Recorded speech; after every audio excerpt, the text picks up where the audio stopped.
az egyetlen, az utolsó vagy, romok közt keresed életet, te még nem mondtál le rólam a szívem. Hogy alakult ez a formáció, Áron? Úgy alakult, hogy elmondtam a koncerten is, a kedves közönségnek, akik nagyon drágák voltak egyébként, hogy a középiskolai töritanárommal én alapítottam egy rockzenekart, mert az volt az első nagy nyilvános zenei megmozdulásom, hogy 11. osztályban rendeztem egy Istvánok királyt, egy 40 perces verziót, és verbuváltunk hozzá zenekart, és énekeseket, és tudtam, hogy a töritanárom Csikós Balázs szokta mesélni, hogy ő dobolt régen, és aztán ő beáll dobolni, és hát olyan jó barátságba keveredtünk, hogy lett belőle a zenekar, és ez a világhírű Sánta Kutya zenekar volt Veszprémben, és Gergő a Sánta Kutyához csatlakozott 2011-ben. Óceán vihar túl azon, abban ülsz te egy lukas csónakon, a szívem egy folyó, gyilkos áradat, gát vagy ott, ami lassan átszakad is, mégse hagysz egyedül. Ez azt jelenti, hogy akkor még ti hárman voltatok?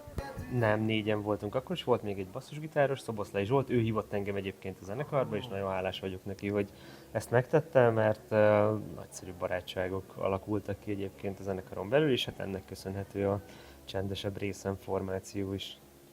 Hol morzsolódtak le a további tagok? Sok lett a dolog az esti Kornéllal, kicsit kevesebb időm maradt rájuk, ezt nem viselték olyan jól, aztán végül így kipukkant a dolog.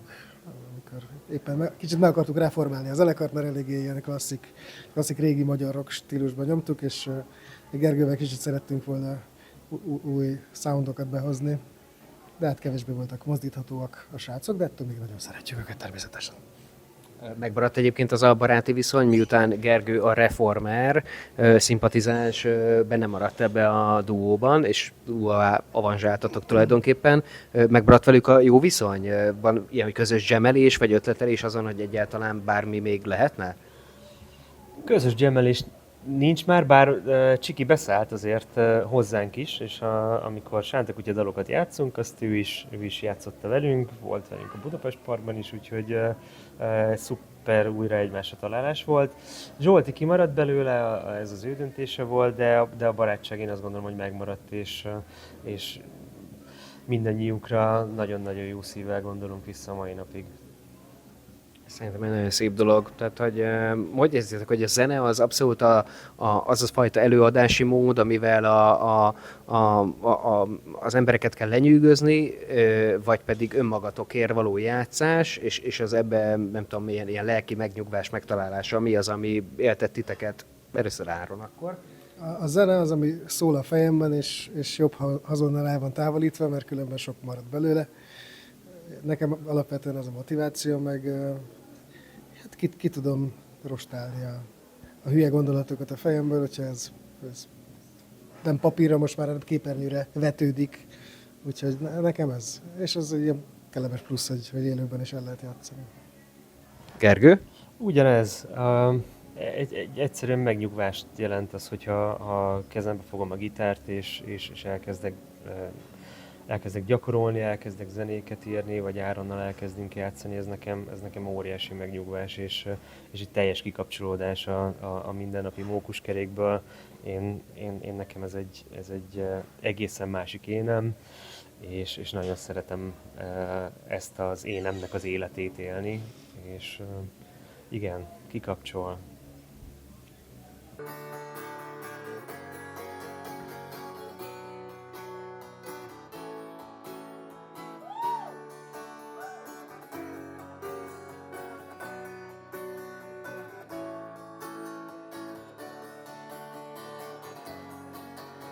Mondhatni, hogy a zenéért zenéltek, és másodlagos az, hogy erre vevőek mások, és hogyha igen, akkor meg mindenki jól jár, és egy asszertív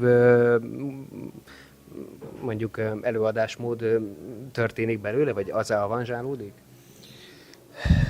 Azért jutunk el az asszertív előadásmódig szerintem, mert az őszinteség a nagyon motivációnk, hogy akkor vagyunk a legelégedettebbek, hogyha minél őszintébbre sikerül az, ami kigurul belőlünk, és szerintem bevonzuk azokat az embereket, akik ugyanerre az őszinteségre vágynak, és megvan ez a kapcsolat ezen keresztül.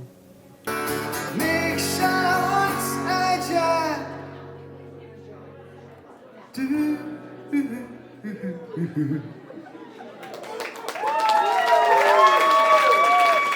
Köszönöm.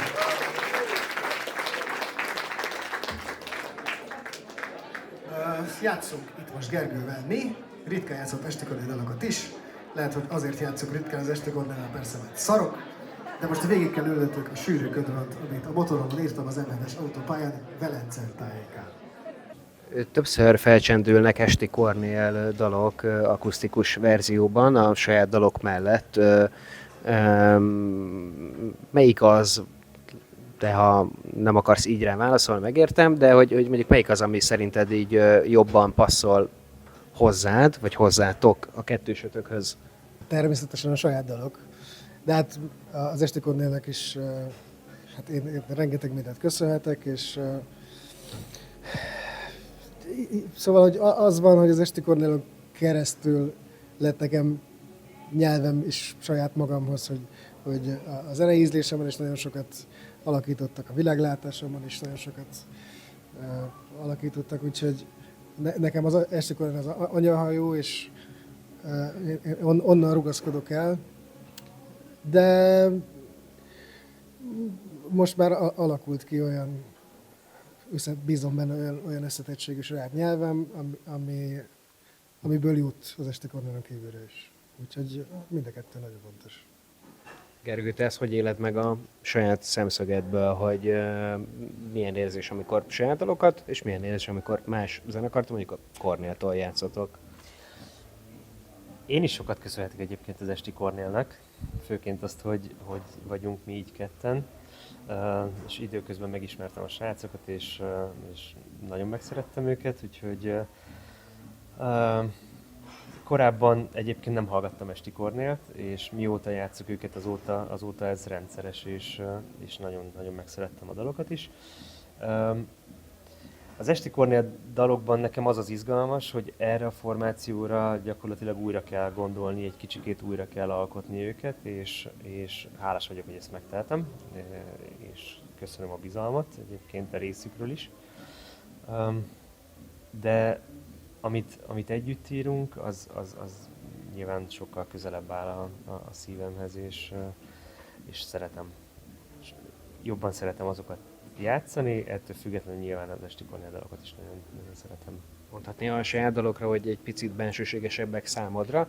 Kérdés, szerinted a te megítélésed alapján mondjuk a zenekar melyikre hogy reagál, vagy számukra melyik lehet az, ami ide vonza őket? Igen, számomra belsőségesebbek a saját dalok. Nyilván azért, mert részt vettem az alkotási folyamatban, de azt gondolom, hogy most már az Esti Kornél dalok is azok. Magaménak érzem azokat is, miután így átformáltuk őket. És hát nyilván a közönségnek a reakcióin, főként az elejéről beszélek, amikor elkezdtük ezt az egészet, akkor nyilván az Esti Kornél dalok voltak azok, amik vonzók voltak a számukra, és nekem ez egy óriási csoda, hogy megírtuk az új dalokat, és ugyanúgy éneklik már őket, és ugyanúgy szeretik őket, és ezt nagyon-nagyon jó megélni. Egyébként a saját szemszögem is azt tudom mondani, hogy oldalról tudtunk csak hozzáférkőzni a koncertekhez, mert annyian voltak, miután beterelték az embereket a belső térbe, hogy sokkal inkább a saját számoknál éreztem azt, vagy saját dalaitoknál éreztem azt, hogy így jobban belemerülnek, és jobban összpontosítanak ezekre a dolgokra, és ha mondjuk a csápolás része mondjuk nem feltétlenül ugrott ki akkor annyira, az saját nézőpontomból, sokkal inkább benne éreztem a közönséget ebbe, úgyhogy szerintem nagyon jó úton jártok, és jó, remélem, hogy a színpadról is ugyanez a megélés van. Nem tudom, Áron, neked mi a véleményed erről? Nagyon jól esik, köszönjük szépen. Ugyanez van, igen, hogy ez ilyen full hobby projektként indult igazából, és olyan furcsa látni, hogy most is úgy jöttünk, hogy hogy hát ez most csak a csendesebb része, amit itt nem kell izgulni, biztos nem lesz olyan sok ember, és akkor bejöttünk, teleit emberekkel a posztárt, és És még kint mennyien álltak, mert egyébként kint is nagyon sokan fülelnek ott a hangszóróknál, tehát nem mindenki beszélget kint az asztalon, hanem nagyon sokan azt látjuk, hogy figyelnek a fele, hogy én nem akarok beverekedni abba a tömegbe, de innen tök jó, hogy innen hallgathatom és élvezhetem. Tehát legalább ennyien voltak még kint is, akik ülve vagy állva, de hallgatták a koncertjeiteket. hát nagyon jól esik, hogy hát ez nem azon mérjük, hogy az, hogy mennyire érdemes ezt csinálni, hogy mennyien vannak a koncerteken, de az, hogy valószínűleg nem járunk rossz úton, az megmutató meg. Szívmelengető.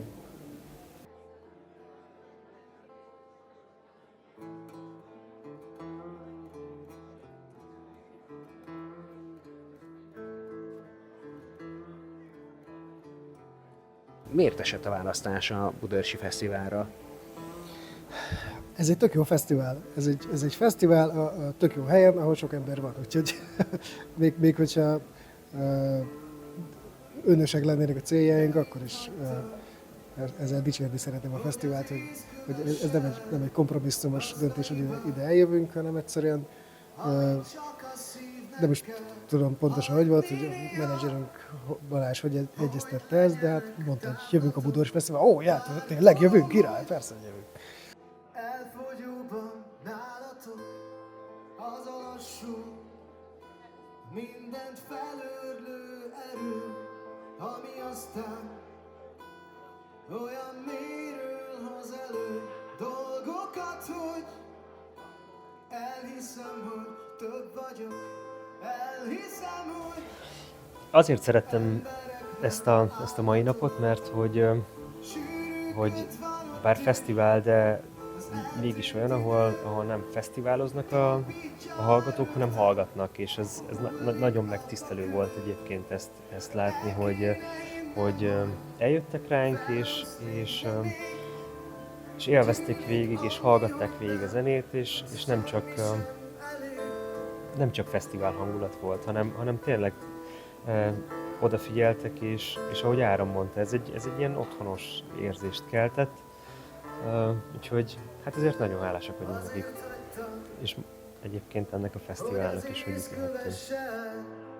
azt a hibát, amit csak a szívnek kell hagyni néha, mert túl messzire hagytam. Dicséretből, a visszatapsolásból és a hangokból ítélve nekem is úgy tűnik, hogy nem csak itt voltak az emberek, de jelen voltak a koncerten, és megélték ezt a pillanatot, amit ti szolgáltatotok nekik, és én is ugyanezt a jelzőt tudnám rámondani, nagyon szépen fogalmaztatok, hogy otthonos, és egyszerűen pestiként idejövök, és annyira budapestiként, hogy a pesti oldalról, és mindenki azt mondja, hogy de budaörsi vagy, azért jössz ide, azért forgatsz el, azért akarsz. Nem, mi azért, mert szeretjük bemutatni a jó helyeket, és szeretnénk bemutatni azt, hogy milyen jó hangulatok vannak, és az emberek jó részek magukat a kulturális közegekben, meg a zene is egy jó része, és mindenki azt mondja, jó, de akár még, tudod mit, te is budaörsi leszel. El kéne hinnem, hogy feloszlik, de még tűnik annyi, hogy nem. Köszönjük a beszélgetést, srácok, és nagyon kellemes nyarat kívánok. Köszönjük szépen! Köszi. Köszönjük. Ma